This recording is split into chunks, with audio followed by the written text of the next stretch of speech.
The sport of pole vault is a dynamic combination of physics and athleticism. During each phase of a vault, athletes have control over several factors. Such factors include speed down the runway, grip height on the pole, the takeoff angle, and body position while airborne.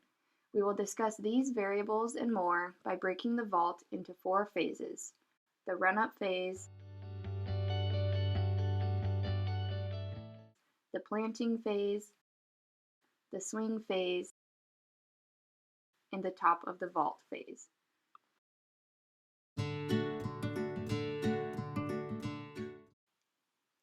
In the run-up phase, the vaulter's goal is to gradually increase their kinetic energy by increasing their horizontal velocity. The energy gained in this phase determines how much energy will be transferred to the next phases and thus how high the vaulter will vault. In a study from the Journal of Sports Science and Medicine, it was found that the peak height of a vaulter increased linearly at a rate of 1.77 feet per 1 meter per second increase in their run-up velocity, a vast difference. Another significant impact on a vaulter's kinetic energy is their stride lengths. A case study with the Journal of Applied Biomechanics found that a vaulter's loss in horizontal velocity was due to significantly smaller stride lengths due to reduced hip and knee flexion during the swing phase of running. Contrary to this, too long of strides will create a negative acceleration through the heel strike impact.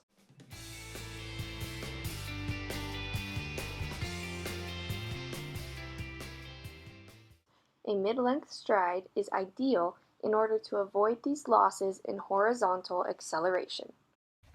Finally, with the pole in hand, pole vaulters will experience a torque force that limits their necessary shoulder rotation around the longitudinal axis while running, therefore decreasing their velocity. By holding the pole close to their body, the torque created by the pole decreases, and this will allow the vaulter to maximize his or her velocity in order to maximize the kinetic energy that will be transferred to the next phase.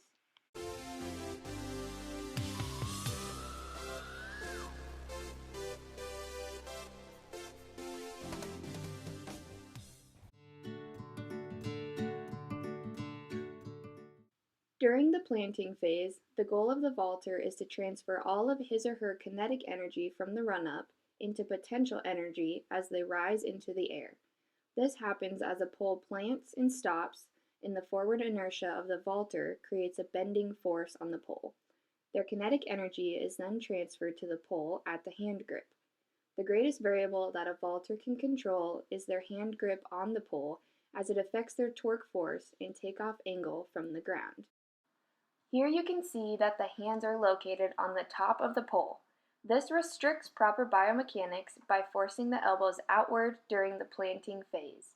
Thus, there will be no resistant force from the arms into the pole, therefore inhibiting the transfer of kinetic energy into strain energy.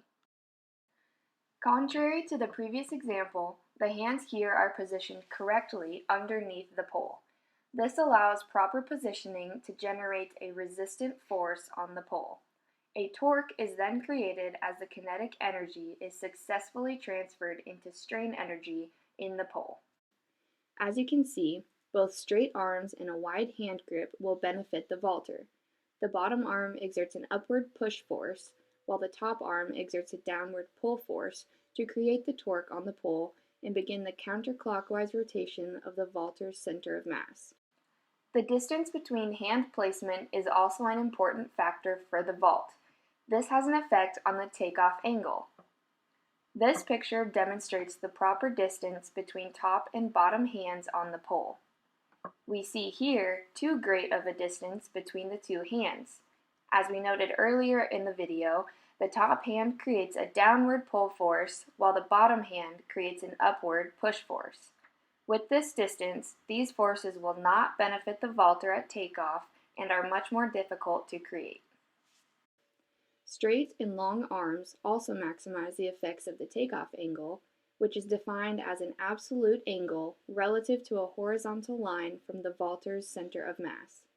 The greater the takeoff angle, the greater the torque force of the pole and resulting rotational acceleration.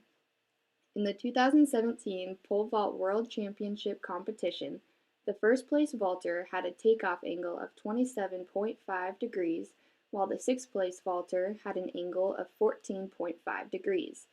This 13-degree difference between competitors resulted in 10.2 inches of difference between the first and sixth place vaults. Each of these variables discussed affect the velocity of the vaulter as they begin their ascent into the air as the swing phase begins.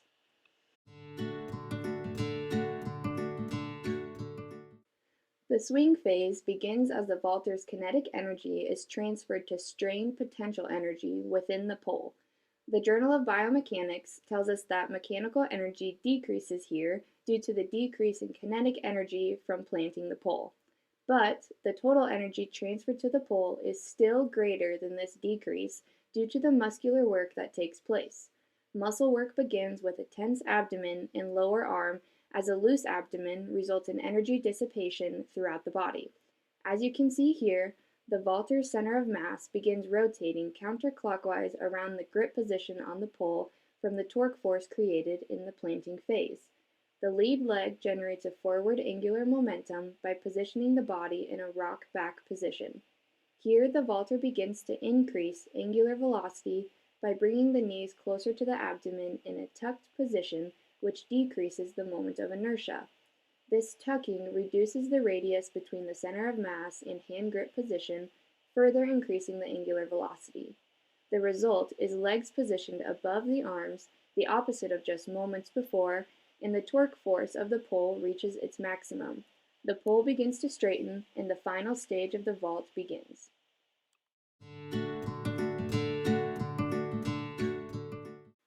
The free flight phase is the result of all energy transfers that have occurred thus far. The Journal of Applied Biomechanics tells us that the moment of inertia has now reached its minimum, the vaulter is in the most rock-back position, and the center of mass is at its highest. The pole will return all strain energy that has been stored to the vaulter as potential energy as it returns to its original straight shape. From the point at which the vaulter releases the pole, he or she is moving as a free body affected by gravitational force, and the center of mass therefore follows a parabolic path.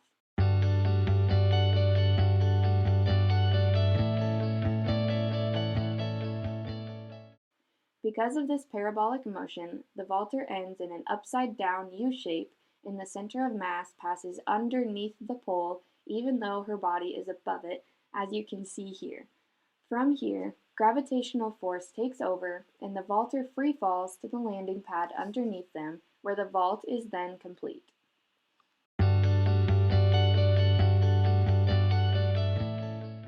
We can now take a look at the vertical and horizontal components of velocity throughout each of the phases. In the run-up phase, there is only horizontal velocity of the vaulter with no vertical component. Vertical velocity then begins its roll in the vault as the pole plants and the vaulter begins his or her launch with a jump off of one foot on the ground.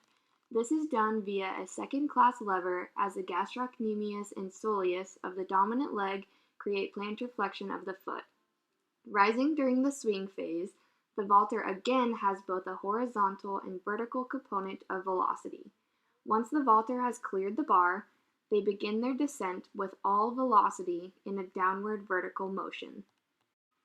Here you can see a virtual representation of the horizontal and vertical velocities of the center of mass during the entire vault.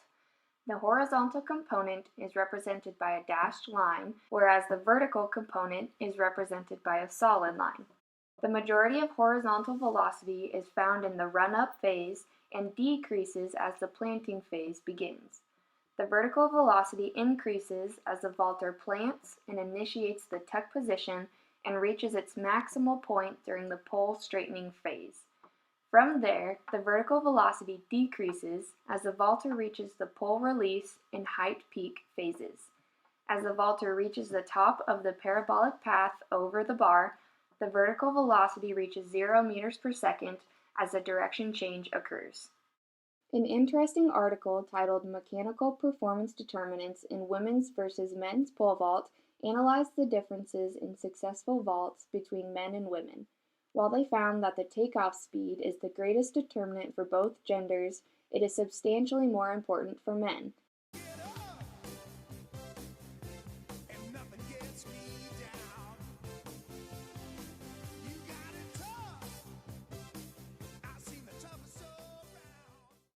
This is because women have a higher necessity for pole flexion to propel them over the bar, as they don't have the same musculature as men to complete the task.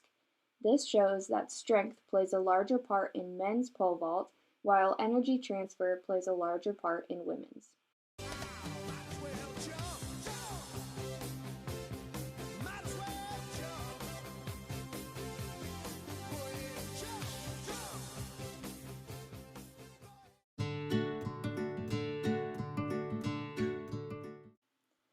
To review, a successful pole vault is completed through the transfer of energy from kinetic to strain to potential as the vaulter approaches and clears the bar.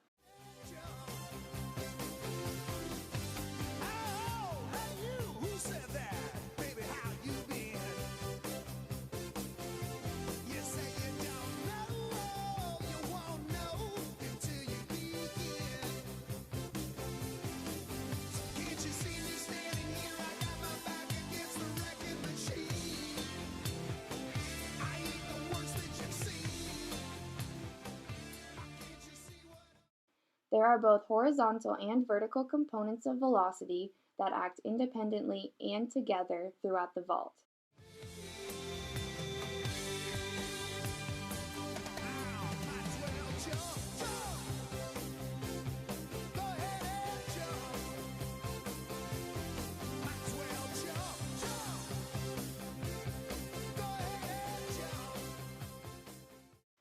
Pole vault also includes both linear and angular accelerations, linear being as the vaulter accelerates on the runway, and angular as their center of mass rotates around the hand grip position on the pole. The best vaulters in the world attack with a high takeoff angle and position their bodies to create the shortest radius of rotation for maximum acceleration.